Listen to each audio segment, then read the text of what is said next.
Obviously want to focus on the game last night, and this was a golden opportunity for the Giants, Paul, to really set the tone early because they put together some lengthy drives in the first half of the game. They had 3 red zone opportunities, and they only had 3 points to show for that. Whereas you look at the final score and the box stats, Cleveland, 3 red zone opportunities, 3 touchdowns. That, to me, was a huge differential in this game. And the other differential was the fact that even though your defense gave up 20 points, which is not terrible when you look at it as a total overall, this is now the 4th straight game in which the Giants have failed to reach at least 20 points, which is another example of putting a lot more pressure on a defensive unit that can only do so much in the end. Well, if you just want to look at the point totals, Lance, I'll say to you what I said to our post-game audience on MSG last night. This is the second time the Giants have held an opponent to 20 points or less and lost. It's also the 4th time that the Giants have scored less than 10 points this season, and it was their lowest total of the year at 6. It's very disheartening when you go through a season and you have those kinds of things pop up. I will say, you're absolutely correct. The Giants going for 3 points out of 3 red zone trips in the first half is excruciating. And you know, here's the thing about it, and I'm going to get this out of the way immediately because I know our listeners are going to probably want to either call about it or tweet about it, and I'm sure they've been talking about it all night. My feeling on this was simple. I would have taken the first 3 points immediately to make yourself feel good that you scored something and also to give yourself a lead. I also thought it was too far away from, the first down. On 4th and 5 from the Cleveland 8 on the opening drive of the game, it's not 4th and inches. It's 4th and 5 from the 8. I got to kick the field goal there. I did not like that play selection at all. I simply would have taken the 3 points. I also thought the play itself was a very unique play, and that's about the best adjective that I could come up with to describe it. And for those of you who didn't see it, it was Riley Dixon, the punter and holder, who runs a fake and throws the pass to Nick Gates over the middle. I don't understand that play. Nick Gates, an offensive lineman, of course, just to specify. Yes. I can't. I've tried to understand the play. I can't. I've done everything I can do to understand the play, and I can't. And I've run it back 10 times, and I've looked at it in every way, shape, and form, and I cannot understand the play. If anything, the only guy who had a chance to maybe make that play was Toilolo, the tight end, who was in the right corner of the end zone and at least had some separation. And if Riley Dixon had thrown a nice pass, and by the way, yes, he is a very good passer. We've seen him at training camp. He can throw it and throw it well. Well, he threw the touchdown pass, remember, to Evan Ingram that was called back against the Cowboys. And in addition to that, he also did fakes when he was at Syracuse, I understand. So this is something he's capable of. Well, unfortunately, the Giants only had 3 guys in the end zone. There was Fleming in the left corner, there was Gates in the middle, and there was Toilolo in the right corner. Toilolo was by far the best option to throw it to. Not that it would have worked, but he was the best option. And it's kind of troublesome when you think about those are the 3 guys who were the targets in the end zone. And you can't necessarily expect Riley Dixon to go through his progressions at that point, can you? No. Well, the only other guy that I would throw out, Paul, and no disagreement there, is actually because we were looking back at it before we came on, and I was discussing this with John Schmel. Graham Gano is another option if you go back and you see him on the right side. But once again, you got to think about who you're targeting under those circumstances. First of all, he didn't have a lot of room, and second of all, when's the last time he's used his hands for anything? Well, that's what I'm saying. But also, in fairness, Paul, think about the guys that were out there as targets. Outside of Evan Ingram and Levine Toilolo, you're talking about you got a lot of offensive linemen out there running routes. Okay? So I'm puzzled by that whole thing. Okay, now, here's what I will say, though. Down 7-3 with 5 minutes left or so in the first half, 4th and a yard and a half at the 5. I don't have as big a problem with going for that. In fact, when they lined up to go for it, I said to myself, you know what? Good for him. This one I don't have a problem with. I actually like the 4th down call. I like the philosophy of being aggressive. I like the philosophy of showing the Browns no respect and saying, you know what? It's 7-3. We're not going to let you guys have the emotional win by holding us to a field goal and maintaining a 7-6 lead. No, we're going to punch you in the mouth, which is something that Joe Judge, he does like to use that phrase, or punch you in the nose, punch you in the mouth. We're going to be tough. We're going to be prideful. We're going to be New York kind of football. So I'm good with him going for that. I did not like the play selection. I mean, handing off to Goldman out of the shotgun like that. You know, what do they always tell you? You know, if your running back's going to be 5 or 6 yards behind the line of scrimmage, you're giving the defense an opportunity to shut him down because he's starting so far in the backfield from the get-go. When he gets the ball, it enhances the defense's opportunities to get to him. And so he's got a lot of ground to make up by the time he actually has the ball in his hands and tries to nudge forward for the first down. So I was very much against the play. I was very much in favor of the decision. And with that, I turn it back over to you. Well, no dispute in terms of any of your points. The way that I look at it is, Paul, we can sit here and play the coulda, woulda, shoulda game all we want. The bottom line is, even if you take the 2 field goals under those circumstances, if people want Joe Judge and the Giants to be conservative, do the math. It's still a 20-12 game, Paul. You still need to find a way to manufacture 2 other possessions or score a touchdown and get a 2-point conversion. So I think the philosophy was, and Joe Judge emphasized this in his postgame presser, there's a Browns team that came in scoring 40 points at least in each of its previous 2 games. This was one of the top offenses in the NFL. You're not going to win this game by settling for field goals. You're not going to win this game by hovering around 10 to 15 points a game, which has been the scoring total in each of the last 4 games for the Giants. Now, granted, they won 2 of them, but they lost the last 2. And remember, just think about what it took for the Giants, Paul, to win the first 2 games in which they were battling within low-scoring affairs. You're talking about in the Seattle game, you got 3 takeaways, okay? Let's not forget about that. And you ran for 190 yards, okay? So you needed those 2 things to happen in order to win a 5-point game against Seattle. Then against Cincinnati, once again, you were extremely opportunistic, so you were able to get the Bengals to turn the ball over. And if it wasn't for the late sack, the strip sack, Randy Bullock may have an opportunity for a game-winning field goal. So the point is, in order to win against the Bengals and the Seahawks, the Giants had to win by the chinny chin chin, okay, for the lack of a better phrase. Whereas now you're seeing when you don't get those bounces, you have to find a way to manufacture points. And I think that was the philosophy going in, and it's hard to fault that given the struggles on offense. Well, you and I are agreeing in different levels of agreement. You potentially, I'm guessing, you would have liked to have gone for both of the 4th downs. I'm saying I would have gone for one of them. So we're just differing. We're differing in degree. We're basically in the same vicinity, though.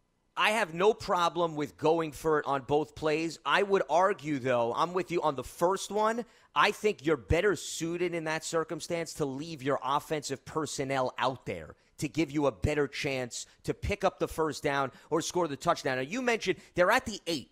And I get it, the chance of you maybe getting a score in that situation. But remember, Paul, they needed 5 yards to get a first down. You get 5 yards on that play with their offense out on the field, you now reset the clock. You're first and goal. So nobody says you have to score a touchdown there. But I just think you're better suited to convert that with the bulk of your offensive personnel on the field.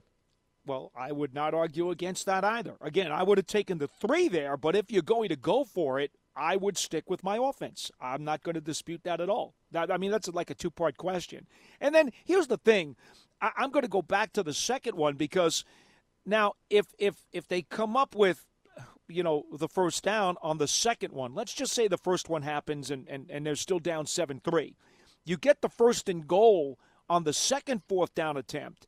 Well, now I'm going to assume if you got first and goal inside the 5, I'm going to assume for just a second with the way they have been in the red zone, that they do punch it in. Now they've got a 10-7 lead. Mayfield's got the ball with about 5 minutes to go. Even if he goes down and scores, it's a 13-10 game going into the locker room. That's why, Lance, I am against you on just tacking on 6 points to the score and saying, well, they lose 20-12. No, I'm not going there at all. Because at 13-10 in the locker room at halftime, that is a completely different philosophical and emotional ball game. And I have no idea what happens from that point forward if that game is 13-10. Well, of course, we don't know how strategy and scheme perhaps could be tweaked, but here's the problem. You were banking on your defense coming through, and the defense could not get off the field on third down. And that was consistent, Paul, throughout the game, whether you want to analyze the first quarter, the second quarter, the third quarter, the fourth quarter. Cleveland was 9 of 13 is not good. On yeah, third 9 down, for 13 okay? And 69%. Baker Mayfield had the game of his life. Let's not forget that. He was absolutely precision-like. He was a surgeon. I mean, we knew that, that he was going to use a lot of short passes and a lot of ground game. The thing was, they actually did a good job shutting down the ground game. The problem was they played a ton of zone, and they play a lot of zone anyway, but the zone was a lot softer, I suppose, without Holmes and Bradbury, and Mayfield was just absolutely pinpoint. I made the point on the program last night. First half, he was 17 of 19 for 172 yards. I mean, you can't get any better than that. That's sick. And one of the times that the ball hit the ground was when Dexter Lawrence deflected it. So that just goes to show you what it took for an incompletion to be forced against Baker Mayfield. By the way, his receivers catch everything. I mean, are you kidding me? Could you just, could the ghost of Jimmy Hoffa come up and knock a ball away just once? Could they have dropped just one pass in a key spot all night? Well, they got a lot of playmakers. They have a lot of good tight ends, too, who he utilized. I also thought they were very effective in running the screen game. If you notice, they used a variety of different guys where Baker wasn't throwing 30-some-odd yards down the field. He was dumping it off, and they got decent blocking. They got the guys out in space, and they relied on yardage after the catch. Yardage after the catch, yardage after contact is a big facet of that Browns offense. That showed throughout the course of the game. And, yeah, they did a lot of the heavy lifting with Baker's arm. So I agree with you. The Giants were effective in slowing down the Cleveland rushing attack. They came in with the number 3 run game in the NFL, over 150 yards a game, the volume of carries over 400, but you said to yourself, you want Baker to have to throw it. Okay, well, they got Baker to throw it. The problem was Baker was picking his spots through the zone, and he was also allowing his playmakers to make plays because of the inability for the Giants to get off the field on third down and make tackles in the open field. So, kudos to the Browns for adjusting to what the Giants defense presented, and that was a big reason why they were able to put together 3 lengthy drives. Okay, it's not as if this was the Arizona game, Paul, where the Browns had great field position. They put together 3 touchdown drives. One was for 75 yards, and then 2 were for 95 yards. Because with the Giants unable to convert in the red zone, that means Cleveland knew they'd have to go and march down the length of the field. And Cleveland said, hey, not a problem. 2 95-yard drives, one ate up nearly 5 minutes, another one ate up over 8 minutes, and the one for 75 yards ate up nearly 7 minutes. And that's a big reason why the Browns had the ball for more than 10 minutes from the Giants, but this also goes back to what I'm saying about, if you take the 3 points early in the game, here's the thing. If you're going to put together some lengthy drives, which the Giants did in the first half, you have to have touchdowns to show for it. That's why I always argue field goals are great, but if you're going to stockpile points and you want to win games and you want to maximize time of possession, you have to punch it in. And I thought yesterday's game further proved that point. Well, let's put it this way. If the Giants are able to do something with that second, fourth down, and they, in fact, take a 10-7 lead with 5 minutes left in the half, I'm not so sure that the Browns take it 10 plays and 95 yards and go back the other way for that touchdown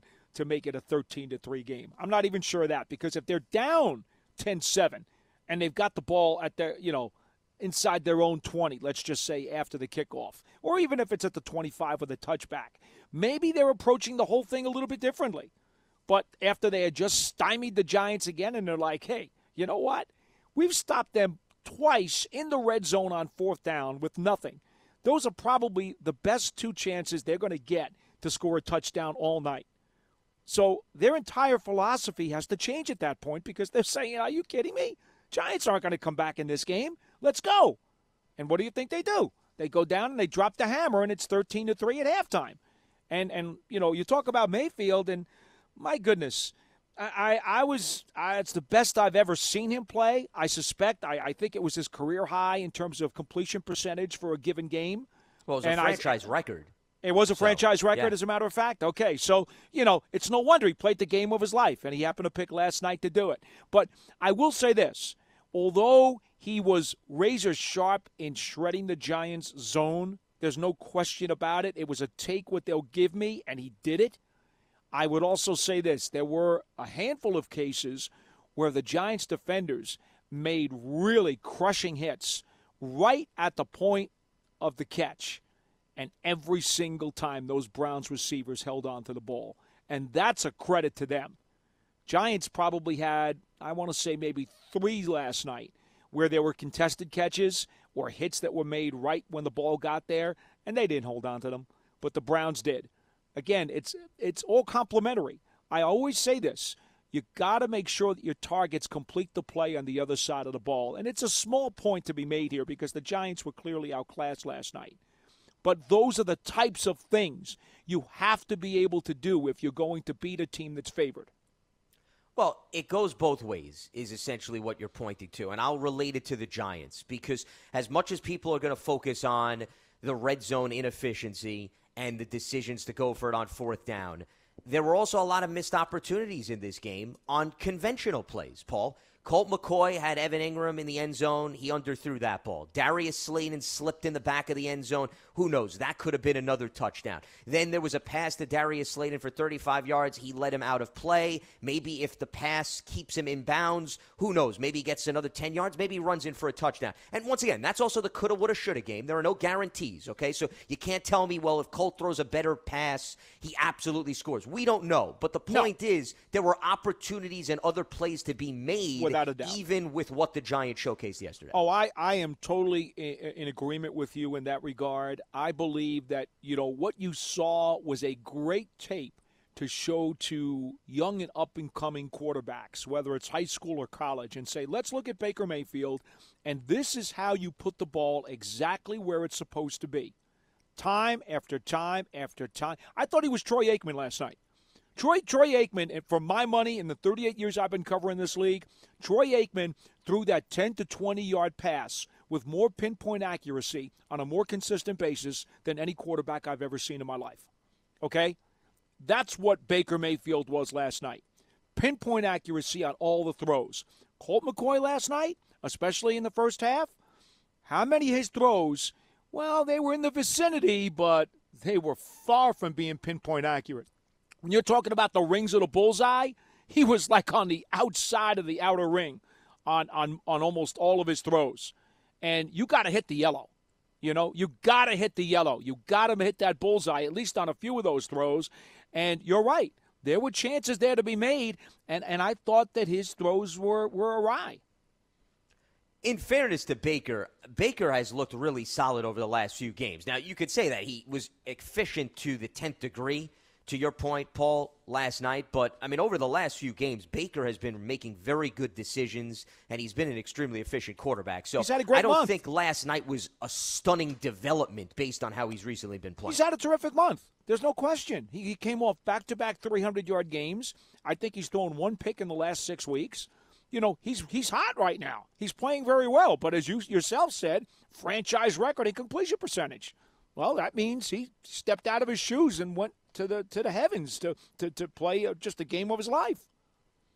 Because there were times where he would throw right down the middle and he had a guy wide open, or they would get somebody out in space off a slant and then all of a sudden yardage after the catch. So, the Browns seem to have a very effective game plan in terms of anticipating what the Giants were going to showcase. And I think while, everybody talked about the Giants' depth over the last few weeks on defense and Patrick Graham's ability to mix and match personnel, I don't think that was thrown out the window last night. But, as we talked about throughout the course of the week leading up to the game, the combination, Paul, of James Bradbury's absence and Darnay Holmes' absence, okay?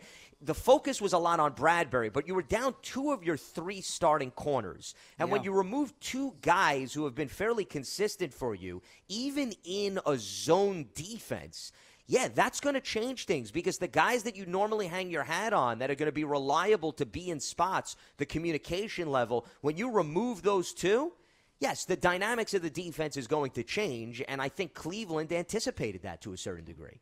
They did what they had to do in a slow-down game when they didn't have everything working. As we said, their running game was pretty much neutralized. And that's why I'm not getting down on Patrick Graham at all. I mean, again, they only gave up 20 points. 20 points. I mean, we saw that Cleveland it put up over 40 in each of the last 2 weeks, and the Giants, this is the fourth time in the last 5 games they've given up 20 or less. I know. I have no complaints. It's disappointing that they gave up those 2 95-yard touchdown drives, one at the end of the first half and one that bridged the third and fourth quarters to put the nail in the coffin. Yeah, that is disappointing. The third down conversions, disappointing. But on a lot of weeks, that defensive performance last night is going to give you a chance to win.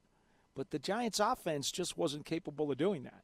Well, and that has pretty much remained the big question mark all throughout the season. Remember, this is an offense, Paul, entering last night's game, averaging 18 points a game. That's 31st in the NFL. Now, you still expect them to be able to produce more than 2 field goals, no matter who they're playing against. I'll give you that. But I don't think anybody who watched that game last night, if you've been following this team all season, should have been surprised that it has been a struggle at times to manufacture points, okay? The last 2 games, they've scored 13 points combined. Paul, no matter how good your defense is performing, you're not winning many games if you're telling me your total over the span of 2 games is going to be 13 points. No. Well, I mean, look, there's nothing else to be said other than the fact that Cleveland played extremely well in the passing game. For the rest of it, they played okay. But they could have been had. Outside of Mayfield's razor-sharp throws, nothing else that the Browns did was exceptional last night. Okay, you could say, well, the Giants didn't run the ball very well. I think that was more on them than it was on Cleveland. And again, the Giants' offense just did not have anything really to come to the game with, and it's a shame because I do think in the other areas, had they had more, had they had better weaponry, had they had something to spark them, I do think the Browns could have been had last night. I do think that was a somewhat winnable game had things gone a little bit better with the offense in the red zone early in that game. I'm very curious to see how this one would have come out. I got a hunch it would have been a 1-score game in the final couple of minutes, and you would not have known who won that one until the scoreboard said 0. I think it would have been a real close game. I really do. Well, if they were able to capitalize in the red zone, the one thing that I would argue is I think you would have been able to rely on the run game a lot more in the second half. The problem was you play catch-up, you have to abandon the run. And look at those last few drives for the Giants. It's all Colt McCoy passes. And we talked about this. The Giants are not built to play from behind and win games in that manner. The Giants are built to jump out to an early lead, pound the football, rely on their defense, and wear you down. And it played perfectly into the hands of the Cleveland Browns as a result of Cleveland jumping ahead in that second quarter.